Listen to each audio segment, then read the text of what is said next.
I'm Heather. I'm Tom. Welcome to ShareSpark TV. This is the show that breaks down the impact of digital media, news, pop, and the world around. It's a show about digital media. Messed up our line. I did. It's because he's nervous, because he's being interviewed as part of our show today. Yeah, on this episode of ShareSpark TV. That's what we're going to be talking about. So if you have any questions for Tom Buck of The Enthusiasm Project, a.k.a. So Darn Tom, a.k.a. the 2020 Riverside County Teacher of the Year, tune in and leave your questions in the comments below. Wow. Yes. Now you can take it over while I... So that was a thing that happened yesterday, which... Yeah, talk about that. If you're not in the world of education, it might not mean anything, but in the world of education, they nominate Educators of the Year, Teachers of the Year. Usually school sites do it. I was fortunate enough to be nominated for my school site last year in 2018, which then also ended up being the district or school district Teacher of the Year.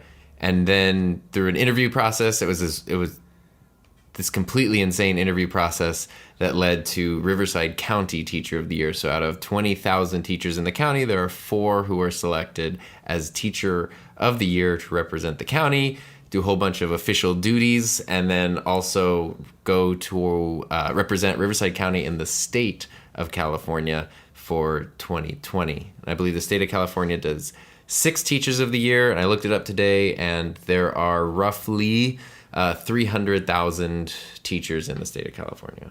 Well, there's a shortage of teachers, but there's a better economy for hiring teachers. So it's actually a great time if you want to become a teacher. There's not really been a better time in 20 or 30 years because there's jobs and no teachers to take those jobs. Matt says, congrats. Thanks, Matt. Yay. Okay, so thanks for that introduction, Tom. I'm going to try to take over in here. I was sharing all of the things. So if you're watching, definitely make sure to hit that thumbs up button. We are streaming live to 2 different platforms right now, one on YouTube and one on Facebook. So if we kind of look like we're crossing our eyes. The cameras are close, but it's a different camera. Different camera. YouTube today is a little bit higher quality, but we're kind of trying to look at both cameras. That's why there's also 2 microphones. Yeah, but we wanted to just test this out. I'm not really a fan of dual streaming, but I honestly can't say that I've done it before. So that's what we are doing today, and I'm just checking. There it is. Oh, wait. Yes. Yeah, well, it actually is not too darn bad. Oh, wait, no, that's the good one. That's the YouTube one. Yeah, that's the Facebook one. Oh, yeah, YouTube. Dang. It's okay. Looking sharp. So let's just jump into it. Today, the reason, Tom and I were talking about what we were going to talk about today on ShareSpark TV, and I said, hey, wouldn't it be great considering this huge achievement that you were honored with yesterday, to take this time to interview you, because on ShareSpark TV, where we break down the impact of digital media on news, pop culture, and the world around you, there it is. You are a perfect person to talk about what it's like to teach digital media, how you learn digital media in order to come up with lesson plans for high school students to teach them, because I can go on and on about your program. I don't know if you guys know about this. I say this all the time, but this is how we met. We met through his program. We met because of his program, and we can explain that later, but what I love about your program and have since day one is that it is truly relevant for the time. And I love just, you also have a YouTube channel, which is relatively new in terms of your teaching career. Yeah, definitely. But it's I'm constantly learning YouTube every day. I am constantly learning social media and digital media every single day. And so are you, because you are a content creator. And what's crazy is that you learn something on YouTube for your own YouTube channel, and then the next day it's in your lesson plan teaching these kids about entrepreneur skills, self-advocacy, creativity, finding their voice, all of that. It's right away. And I find that extremely lacking in today's education, in the state of education, So those are my thoughts as to why I wanted to ask you to be the guest. I like it. On today's episode, but maybe give everyone a background of why did you want to become a teacher? Okay. Because did you want to become a teacher knowing that you would be teaching digital media? That's not possible because it wasn't a thing. Right. No, when I grew up, I was always kind of torn. I always wanted to be a teacher, but I always wanted to go to film school. And my best friend growing up, we would make movies all the time. There's a big pile of VHS tapes behind me that are those movies that I'm in the process of digitizing. And we were always like, we're going to go to film school and make movies. And he ended up doing it. He went to Cal Arts for a bachelor's degree, ended up getting a master's of cinematography from UCLA, super successful, like director of photography and a whole bunch of stuff. Just did it. And I was working at a TV station in high school and we're doing movies, and I was just kind of realizing that like the stress of the industry wasn't, I just didn't like the lifestyle and the uncertainty, and I really kind of craved that certainty, and I wanted stability, and I also wanted to do something. I wasn't sure if going to film school for me was going to be rewarding. It was going to be satisfying, but I don't think it would be rewarding. I want to do something where like, even on a bad day, you hopefully at least definitely made a positive difference in the world. And so it was my senior year of high school that I was like, you know what? Like, I do want to go to school to become a teacher. And I was always really good at English, and that was just my natural subject. So I wanted to be an English teacher, and I had a few really phenomenal English teachers. And that was it. So senior year of high school, that's what I finally like locked down on what I wanted to do. That's crazy. Did it, which, you know, like there's a lot more to it than that, because I also graduated during the Great Recession when there were no teaching jobs, the opposite of right now. There were hundreds and hundreds of teachers laid off every single year. It was like you had to beg and it was impossible to get a job, you know, student teaching for free, like the whole thing, subbing. But did it, became an English teacher, taught yearbook, and then fortunately in my like second and a half-ish year, the start of third year of teaching, just by coincidence, like I had just moved classrooms, and Reese spent all summer building up like this beautiful new classroom that I had remodeled. And it was something like 3 weeks into the school year, our school had a really great digital media program, and a teacher just announced, he was like, I'm out, I got a different job, I'm leaving. And the principal just knew, luckily, I was terrible at branding or marketing myself in any way. This was in 2012. And luckily the teacher just happened to know that I had the background and was interested and possibly could do a career technical program, and just asked if I wanted to do it. And before I even knew what it was, I said, yep. And then jumped in, had to get a second credential, and just have been teaching digital media for the last 7 years. Started at one program that was already a bit established and kind of helped rebuild it. And then 3 years ago, moved to my current school where I built a program from scratch that's all my own.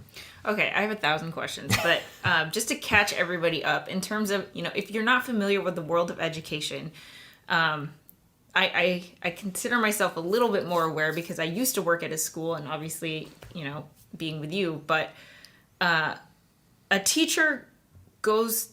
To become a teacher, you go to school to learn how to teach.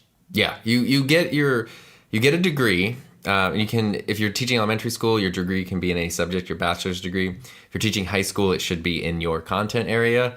Then you take a few tests to certify. But once you have your degree to teach at public school anyway, you need to get a teaching credential through the California Department of Education, which is basically like kind of a grad school.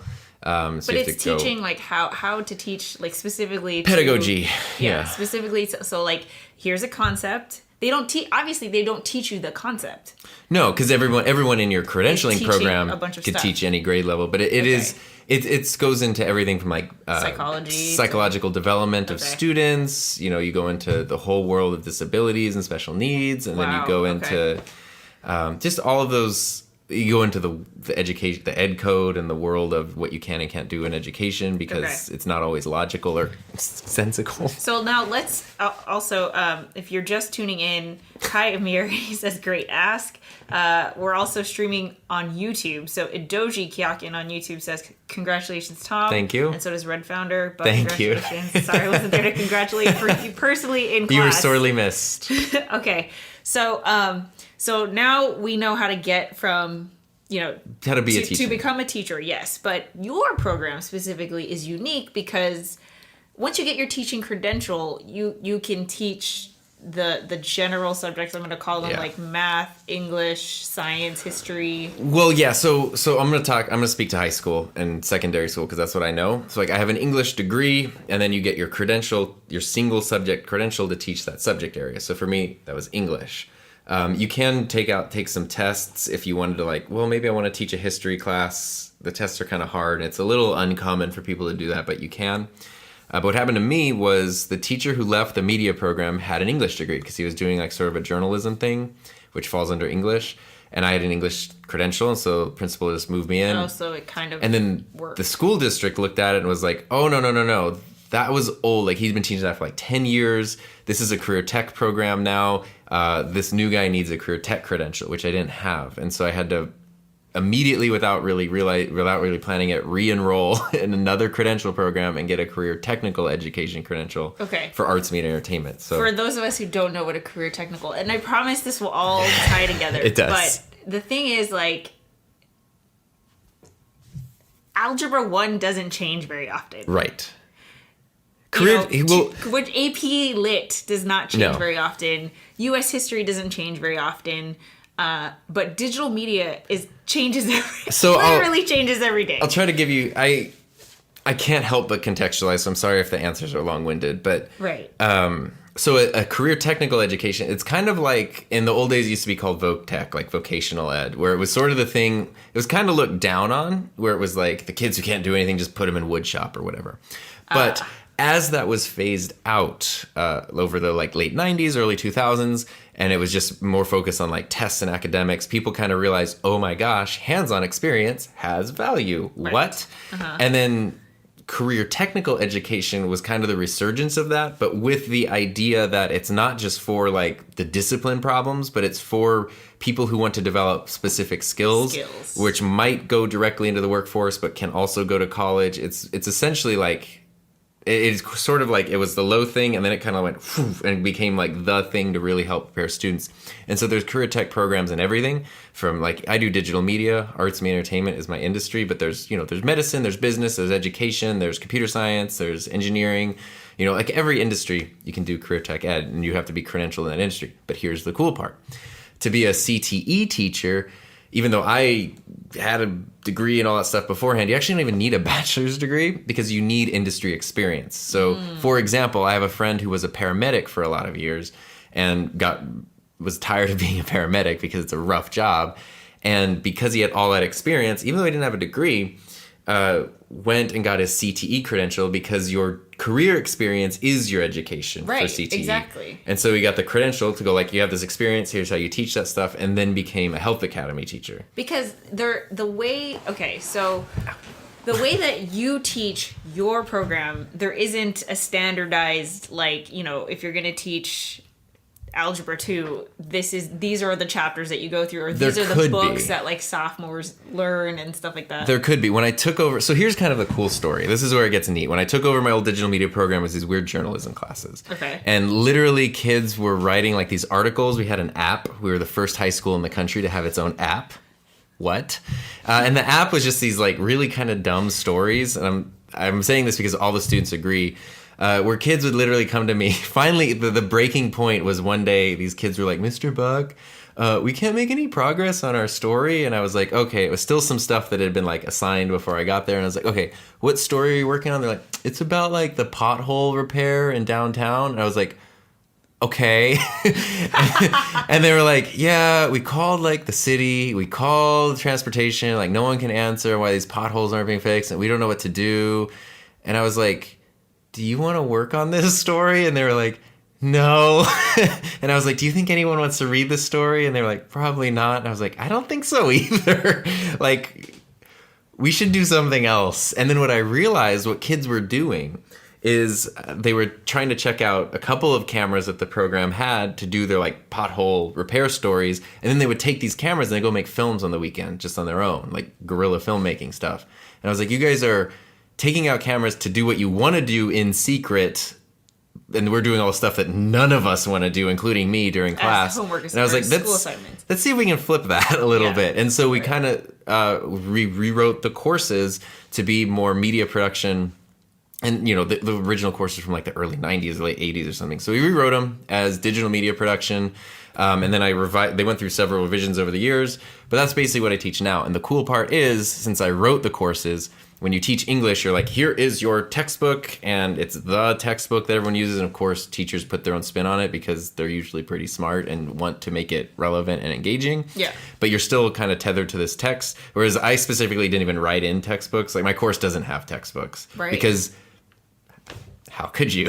Right. But then also it's digital media production, which sounds great, but if you're like, wait, what is that? It's super broad. So literally it can kind of be anything. And I was just having a conversation with a student today, and he was like, so what do we do next year? And I was like, well, I can tell you what we did this year in that class, but that's not going to be what we do next year, because next year's going to be different. And I was like, you know, what you need, like what you want to do could change the class. And right. like, we teach Adobe After Effects specifically because a ninth grader started pirating it, and I was like, well, you shouldn't pirate it. It's by legal Let's buy copies. it. Right. And then that kind of took off because kids like doing visual effects. It's also a really valuable skill to learn, and now it's like part of the curriculum because a ninth grader brought it in like 6 years ago.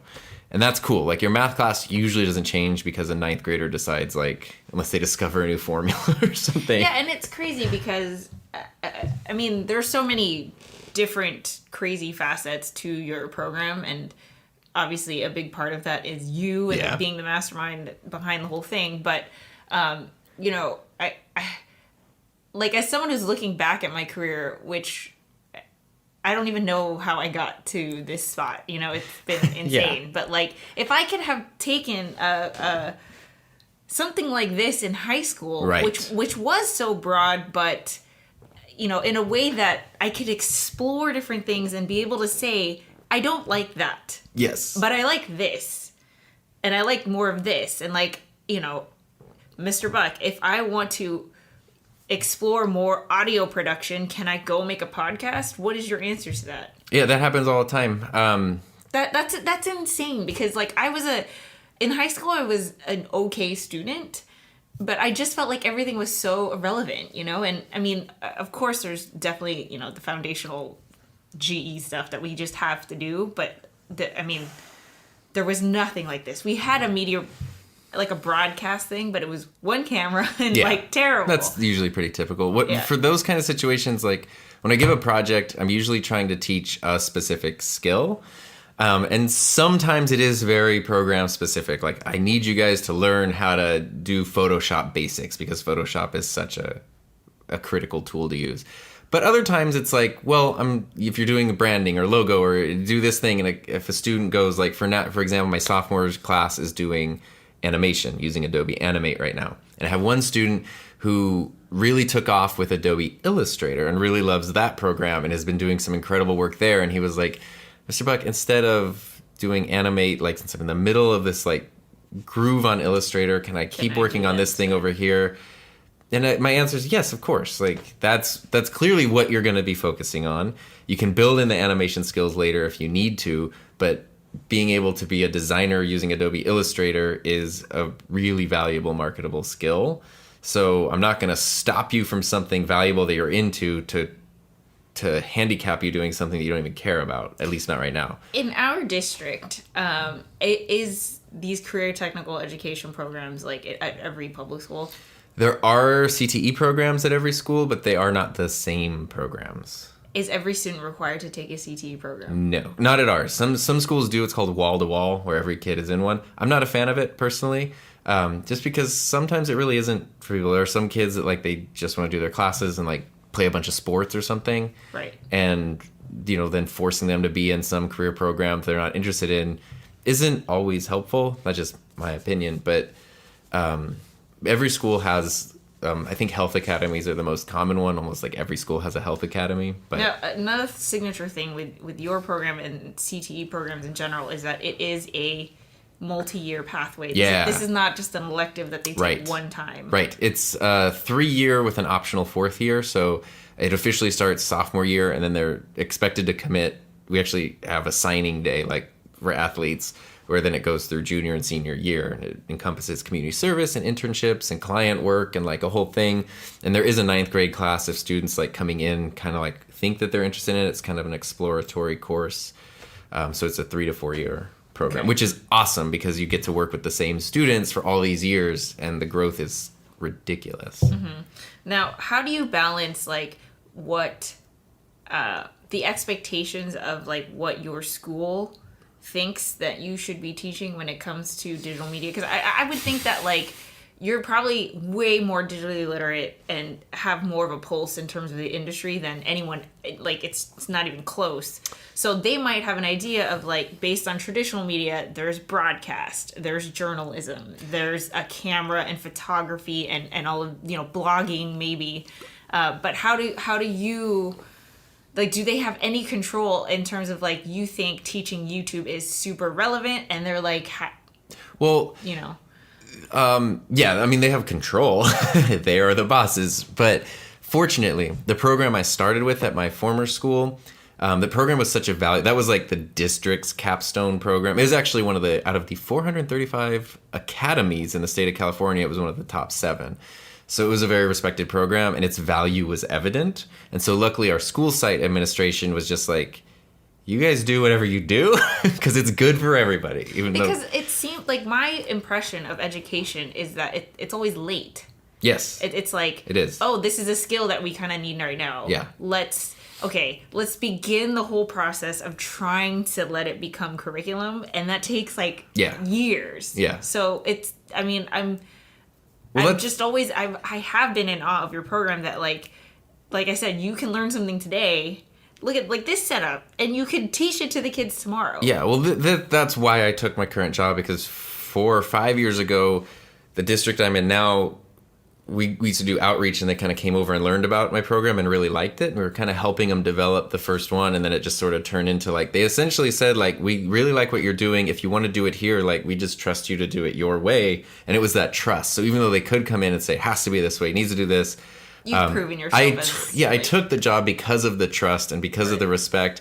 And it's evident to them, even if they don't understand like exactly every nuanced thing that's happening, they can tell from the students, they can tell from the work, they can tell from the community reaction. Like, you don't have to know every detail to know when something is working. And it's not their job to know every detail. It's my job to know that. And to see the small picture, they see the big picture. I just need to deliver the big picture. I mean, that's kind of like the simplified way to put it. And that's just being fortunate enough to be in a supportive environment. So what's it like teaching digital media to high school students? I mean, I'll ask it in the way of like, these are students who youngest was born in 2003. This year. It'll be, oh God, next year they'll be the year I graduated. Oh no. Yeah. So, oh no. Okay. They were definitely born and grew up in a world where Facebook was the thing, or not. Well, they don't remember a world without YouTube. Okay, there you go. Yeah. What's that like? Do you run into any like gaps? Yeah. I mean, it definitely happens, but it's on like on a how a human functions kind of way. Because I remember you telling me the example of like something about the monitor and like the tower. Oh yeah. And they didn't know what that was. Yeah, which is luckily, like, we have IMAX now, so it just confuses the issue. But prior to that, years ago, when it was a computer lab where you have like the computer monitor and then the computer tower, like kids just didn't understand that there was a difference. And so you'd say like, oh, turn off the computer, and they would turn off the monitor. Like, that's not the computer. Yeah. Well, that's just like, they don't know this equipment over the other. But that was when I first started seeing savviness versus literacy. Yes. Okay. Because savviness is like, I'll push the button on the thing and it turns off. But literacy is knowing what everything does and why. And that was 2011 or 12 when I was like, this is an issue. And obviously, like, it's become more of a thing since then. But it's really just how they are using the tools. Because here's what I've noticed. First of all, let's check in with the comments. Adoji says, I definitely wish my high school had it. Yeah. Could have made for a 10 times better experience and learning environment. So this I meant to say earlier. I have 2 goals every year, which is one, when people come and visit, luckily every single person says it, I wish I could have this in high school. Yeah. And that's my goal too, is I want to build the thing I wish I had in high school, because I think that's important. And 2 is, like, today was the senior last day, so we still have 9th or 11th graders, but seniors are gone. And my goal is every year when seniors leave that they go like, oh, it's not fair, you're going to do that next year? Like, oh, I want to do like, because that means the program is growing. So those are my 2 things to keep the program going. It's kind of related to Adoji's thing. And Sandra is here. Hey, Hi, Sandra. Woohoo. Congratulations, Tom. You've made quite an impact. Hey, Heather. Both of you have the wind against your back and are doing phenomenal things this year. Thank you. There you go. We're trying very hard to do positive things. Yeah. Because it's important.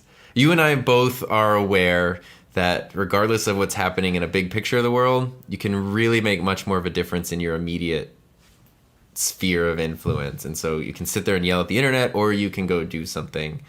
And it's 100% believe that. Very few people do something. And so if you're willing to, you're usually welcomed with pretty open arms because people need the help to do things. Yeah. I totally forgot what I was going to say, and I knew I was going to, but... We were just talking about teaching digital media and kids using tools and the differences, and one thing you noticed was... and gosh, I'm going to fight myself. We were talking about them just using things differently, and is there a gap, and what's it like teaching digital media to... Oh, yeah. See, there we go. So my impression is that a lot of people who are like our age and older will look at a teenager and be like, well, you know how to do that. Right. That's the mistaken literacy. So explain what it is that you think they know how to do and what in reality they don't. It doesn't even translate, because I think a lot of people are like, you know how to do that in terms of you know how to post on Facebook. Right. You know how to post on Instagram. That's savvy. Yeah. But if you were to say, like, you know... here's the example. Go ahead. Because I deal with this, and this is literally what I tell them regularly. Savviness is knowing how to use stuff. Yes. And so you know how to post on things, and you know how to edit a video, and you know how to do that kind of stuff. That's savvy. Kids know how to do that because they're born into it. They don't really consider it a skill. Like, it's just a thing that you do. The literacy component comes into more how you're using those tools. Like, you know, simple stuff, even like making sure that your social media presents a good image. So like, what are you posting? That's not an uncommon thing to talk to students about. But the bigger literacy component comes to when things stop working, what do you do then? Because it's really not hard to learn how to do something, but then when something doesn't work, like you're trying to do a live stream, there's no audio or it's not synced. That's when so many times students, when they're just starting out, will like, I can do this. Oh, it doesn't work. Oh, it's not working. And then they just stop. And the key is, they don't know how to go on Google. Like, that's not their default. It doesn't even, it's just, oh, this doesn't work. I can't do this anymore. Oh, how weird. And so to build literacy is to build a thing of like, oh. Problem solve. Yeah, the critical thinking, problem solving, which doesn't even matter what the thing is, the knowing how to find the information. Right, recognizing there's a problem and you're doing whatever you can to figure out a solution. Yeah, that's the key. And that's, once they start doing that, then I just become a facilitator. Like, because then they have a goal, they have a thing, and it's like, oh, I can offer input, feedback. Do you notice, is there a trend of when that happens, when that clicks? The biggest click on average between sophomore and junior year. The transformation is unreal. Wow, that's it's cool. Crazy. It's awesome. I don't know what it is between that, but that's where like kids leave at the end of sophomore year and they come back like young adults, and I think they're just more aware that like, oh gosh, time is running out for like childhood and youth, and they just sort of become more aware of they have control over things, and you know, it's just more assertive. They're older and they're in, you know, there's no more older kids ahead of them anymore like there used to be, so they just step into the role. Okay, so we are going to take this time right now. I think this is a good time to take a commercial break. And Tom has a very special, entertainment for you. Yeah, this is unrelated, but I'm so excited about this because I don't even know. Let's tie it into digital media, okay? There you go. Okay. So, Share Sport TV. Digital media. Here's the thing. I was on Reddit a few weeks ago. Yes, you were. Because as I tend to do. And I was reading a thread that was on Ask Reddit, and it was former inmates and prisoners of Reddit, what is the one thing you miss from prison? And unanimously, I forget how many thousands of replies there were, but thousands of upvotes. The top comments were the whole shebang. And I was like, what? The whole shebang. What is the whole shebang? And apparently, the whole shebang is a brand of chips that are available in prisons. Potato chips. To the point where even some people were like, yeah, when I went back to prison, I was super depressed, but at least I knew I would get the whole shebang. Is it that good? I don't know. Because you can't buy them anywhere. They are distributed by a company that only distributes food to prisons. And I was like, I just thought that was really interesting. I was like, wow, I'd love to try those chips one day. How crazy. And then randomly, 2 weeks later, in my YouTube recommended feed was like an Inside Edition story from a couple years ago where they were like, prison chips, what's the thing? And it was this whole investigative thing into like this guy trying to find these chips and what's the story behind them. And I was like, how interesting that this is randomly popping up. And then I looked into it and I found a seller on eBay that has some kind of connection with the distributor. And if you place your order, they will order a pack. They can get them from the distributor and send them to you. So anyway. Wow.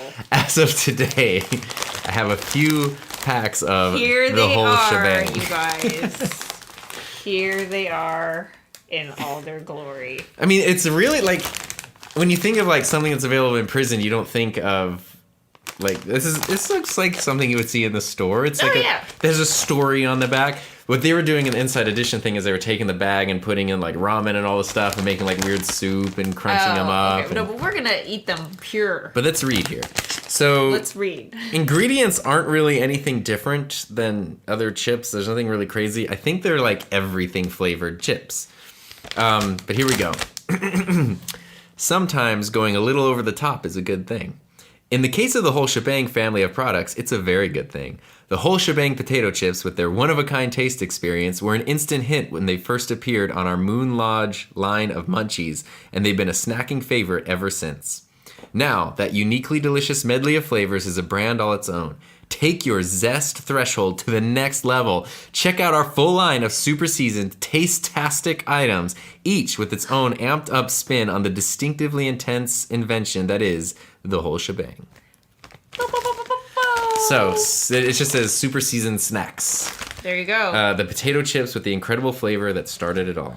Oh, I'm excited. By the way, the best before date is September 2019. So these are still we there. are fresh. Yes. They're legit fresh. So I need to leave my eBay feedback.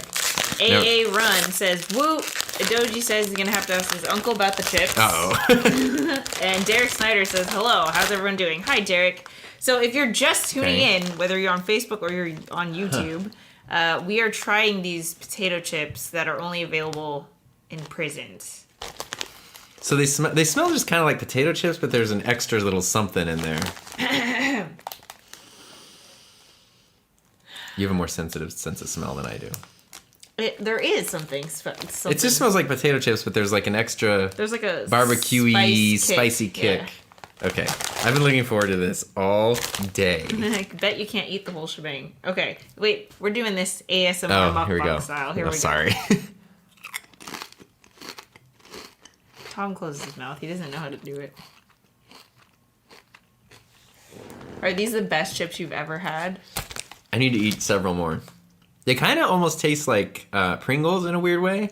First impression, how's the texture? The texture is Pringles-like, but the flavor, I cannot describe. You can't describe the flavor? It's got almost a citrusy thing going on. Here we go. But it's real good. I can real see how these are addictive. All right, guys.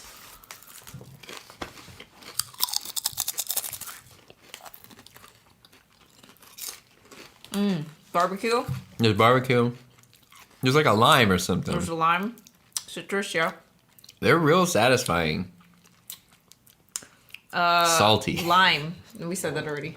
Yeah, well, what's in the ingredients? Salt. Canola oils, onion powder, citric acid, garlic, paprika, extractives of paprika, turmeric, natural smoke flavor. It's good. They're good. I like them. They're good. I wish I had a sandwich. These are for keto. Oh, okay. I like them. They're like soft on the chew. That's why I said they're like Pringles. Because Pringles are really soft, kind of. They're crunchy but soft. I can't explain it. The flavor hits at the beginning. It's like boom. If you're just tuning in, these chips are only available in prisons. But Tom got his hands on them because apparently that's like the number one thing that inmates miss when they leave jail. Oh, we had to try them for ourselves. And how did you discover these chips?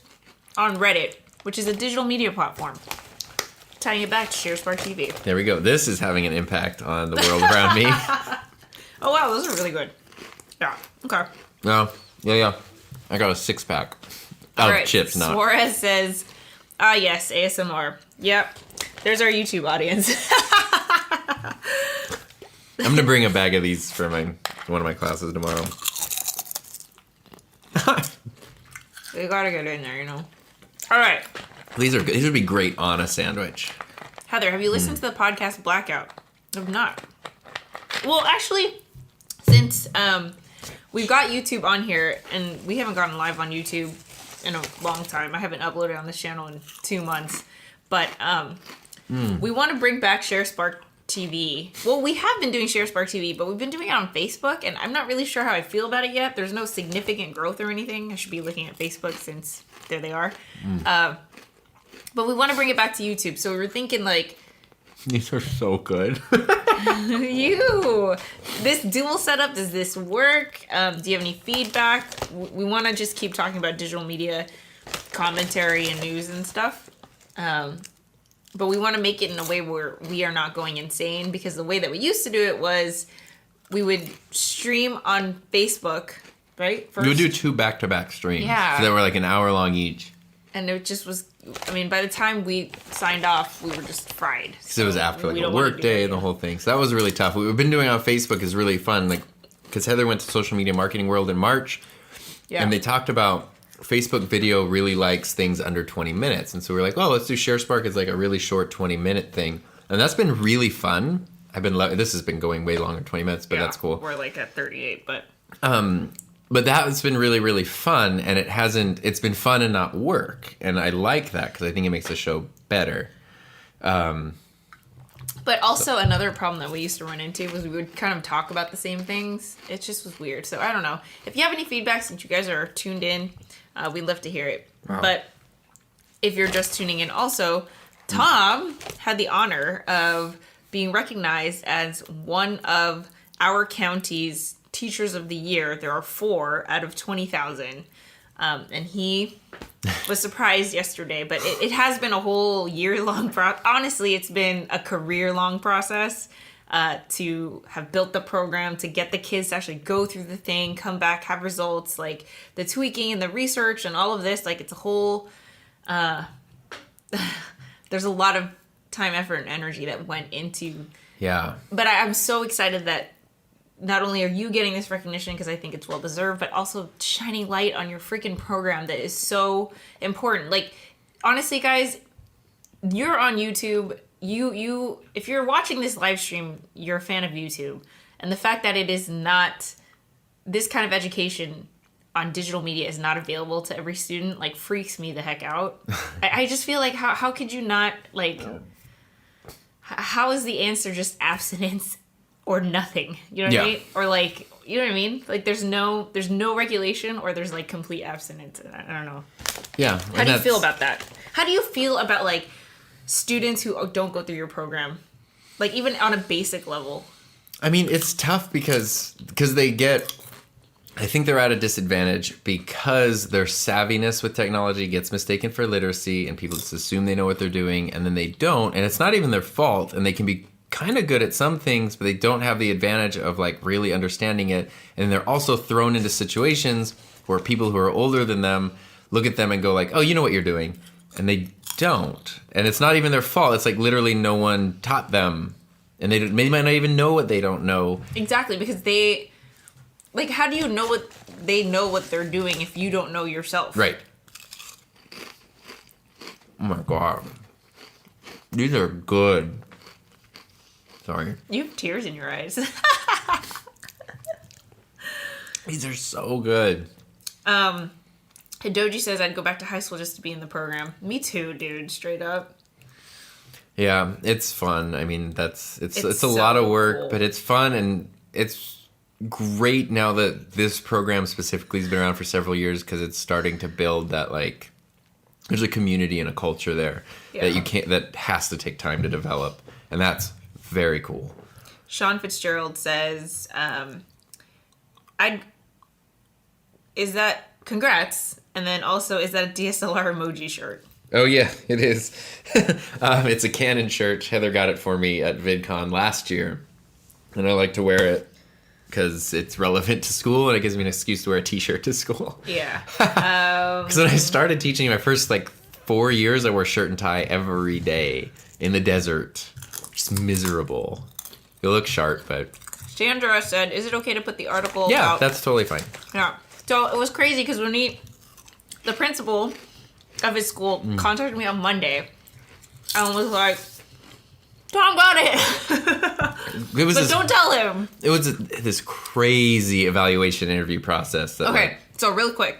Tom got the teacher of the year of his high school. Okay, so there's 2,000 students, 60-something teachers maybe. Yeah. And he was one of the teachers of the year, okay? From the local high schools, they all go in the running for the district's teacher of the year. Our district is 30,000 students, 7 high schools. I forget how many teachers. Well, 7 high schools. 1,200 teachers. Yeah, because they choose a high school teacher High of the school, year. middle school, out of elementary school, yeah. Yeah. And so Tom, out of the entire school district, was chosen as the district teacher of the year. Yeah. And then all of the districts in the county submit their teachers of the year to go in the running for the county teachers of the year. How many counties are there? No, In California? districts. No. And districts, there's 25-ish. I'll know that number real well soon. But it's around 25. Riverside County spans from past the Salton Sea out to like Blythe, down towards Temecula, the whole Coachella Valley, a little bit of the desert areas, and then going to like Riverside and Corona, kind of like borders up against San Bernardino and Orange County. So Yeah. it's a very long like stripe across the state. And you were chosen as a finalist to, like, there were 8 finalists. We had to do a big interview. So all the teachers of the year for districts, of which however many there were, lots, I guess, had to do these applications. Applications was a huge thing. We turned those in. Then they announced finalists. I think there were 33 finalists. And then those finalists had to go through an interview process. And then Also, these are not just like 15-minute interviews. These Oh, no. are like panels. yeah, there's like 10 to 12 people on the panels. Yeah, and they're like, And they're all really nice. Most of them are teachers of the year, former teachers of the year, principals of the year. Like, they know what you're doing, but they're timed and they're very fair. So they have like a timer that's running right next to you, and they're asking you questions. You're just kind of like looking at the timer. So we did the interview process with that. From there, they narrowed it down to 8, and then they did site visits for those 8 teachers over the last week, which each visit was 3 hours. It was 3 hours where they observed the teacher, they interviewed the teacher, they interviewed students, they interviewed administrators, teachers, they interviewed parents. This is a huge thing, and then orchestrating that, trying to get parents available on a weekday morning to just come and talk about one of their kids' teachers. Like that's and like, so out of the districts, or every district in the county then submits their teacher of the year to go up for the county, and 4 are chosen for the county. for the entire county. 2 of them actually came from our district this year, so we're proud. It's me and a middle school teacher. And then there's more. Oh.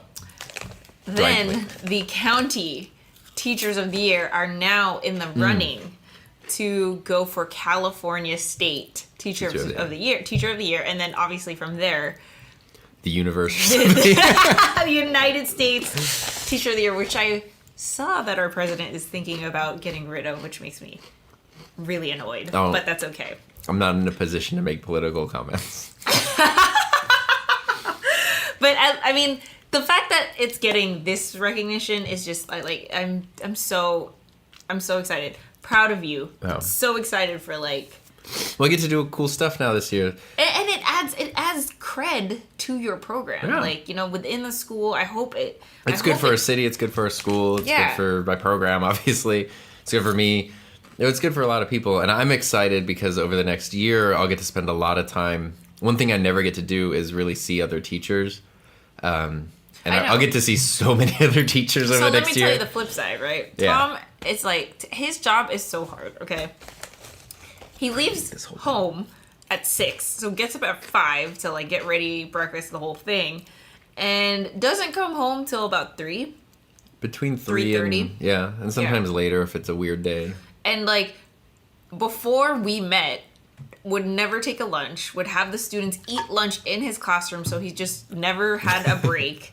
And like 200 to 250 students every day that you're interfacing with. Yeah. And these kids are holding like several $100s, couple $1,000s worth of equipment each.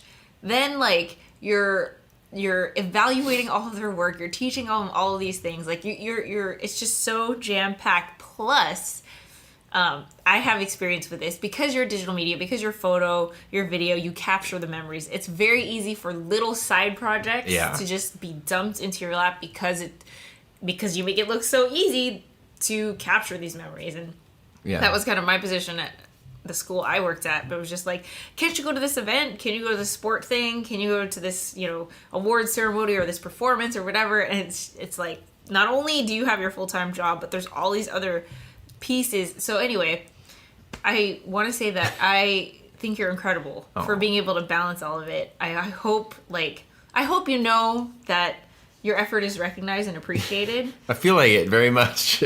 Yeah, but also like you're a Superman for figuring out all of this. It's always a work in progress. I wouldn't say it's figured out, but it's work in progress. But it's also like hard. It's just straight up hard. Like it's exhausting. I see Tom come home and I'm like, I've interacted with 2 creatures today, Ben and Ollie. That's it. He comes home and he's like white, just drained. And I'm just like, how? You're so, like, it's crazy. It's exhausting, but I don't know. It's a positive. What keeps you going, Tom? It's reward. It is. It goes back to the thing in high school where it's like you really do feel like it helps, and especially now this time at the end of the year, that's when kids start actually telling you, especially if they've been with you for a few years and they're leaving, they tell you. They can express what they're saying. And there's stuff that you're like, stuff you don't even think of. Because I'll go into class, I'm like, I'm going to do this thing today. And this is going to be the most memorable thing ever. No one remembers that. But there's some little thing from like 2.5 years ago. One that, like, little comment. You completely forgot about where you're like, oh, you gave me a thing. Or you said this. Or you helped me do whatever. And I'm like, oh, yeah. And they're like, that changed the course of my life. Or other stuff where they're like, I was going through depression and I was suicidal and I was dealing with abuse and I was going through this. And you're like, oh, I had no idea. Like, this was the thing that got me through it. And like, this is why I'm graduating. And this is why I come to school. And this is where I found where I belong. And it's like, oh, okay, so I am tired in the morning and I am tired when I get home. But that's a pretty important thing to be able to do with the time in between. Right. Yeah. And I like that. That's a really good, even on a bad day, that some little glimmer of that had to happen somewhere. Right. Adoji on YouTube says, do they have creative writing at your school, Tom? We don't have creative writing classes, but fortunately we do have a really strong English department where even though it's, the standard English curriculum, the teachers are really good at infusing creativity into the curriculum. So there are chances for students to do that. And a lot of our English teachers are English nerds who like it and, are active writers and published authors and things like that where that's what they do. It's like me making videos, like they write stuff. So it's hard to not share that excitement with their students. Right. They are doing the thing that they're teaching. Yeah. One of my seniors today, I mean, granted she was finishing the class before it was due for her final. Her English final was to do a screenplay adaptation of Hamlet, and she was fitting it into like Mean Girls. I was like, that's cool. That's fun. Like, you have to really have an understanding of a lot of different things to do that. And that's it sounds like a silly project, but when you really get down to it, you're like, oh, that requires a pretty level, like, in-depth understanding. So let's wrap it up, because it's almost an hour, and someone wants to go for a W. The whole shebang over here. These are so good. Go on eBay. Oh my God. What do you think about the state of education? What do you mean?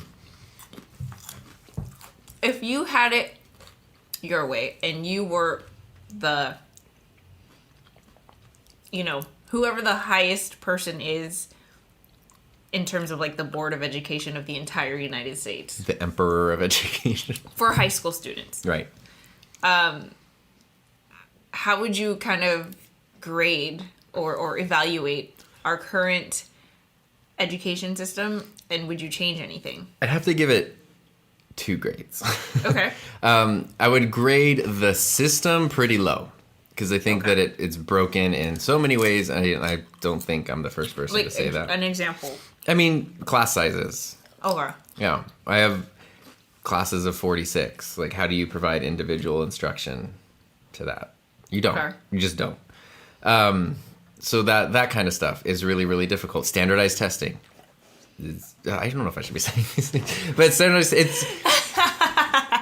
it's things that aren't about educating the students. But the flip side is when you go beyond the system and you look at the majority of the people working within the system, I would give it a really high grade because very rarely have I met teachers who really are slackers. They for sure exist. The ones that show up like late, they leave early, and that's in every. Yeah, that's in every job though.